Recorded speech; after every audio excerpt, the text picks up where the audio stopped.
Ah, yes, Halloween. That one magic day of the year where it's socially acceptable to dress like an idiot and bribe children with candy. But where does this spooky nonsense even come from?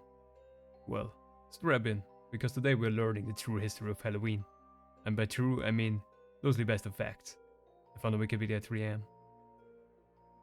So, everything starts about 2000 years ago in Ireland.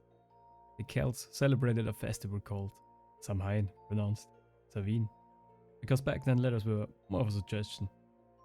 Samhain marked the end of the harvest season and the start of the dark, spooky half of the year. They believed the boundary between the living and the dead got super thin. To protect themselves, they lit huge bonfires, wore a creepy mask, and hoped the ghosts would think, nah, that guy's ugly enough already. Let's move on. Eventually the Christian church came along like, hey, nice pagan ghost party you got there. Would be a shame if someone baptized it. So they turned Samhain into All Hallows Eve, the night before All Saints' Day. That's where the name Halloween actually comes from, All Hallows Eve. Basically the church just rebranded the festival like a company doing PR damage control.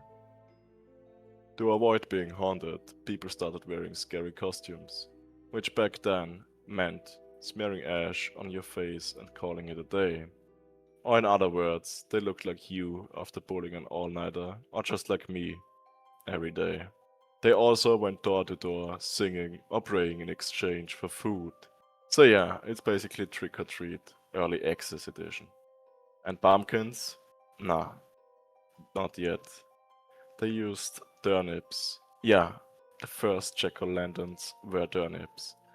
So just imagine carving a spooky face into a vegetable that already looks sad by default. It's just like nowadays Halloween, but sponsored by depression and famines. Fast forward a bit, Irish immigrants brought Halloween to America, and once Americans got involved, you know what happened. They supersized it. They saw the big orange pumpkins and went, yeah, that's way easier to carve than a rock hard root vegetable. And boom, the pumpkin became the star.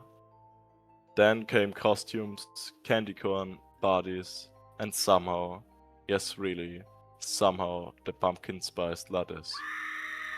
Because nothing is scarier than the price you have to pay for such a coffee.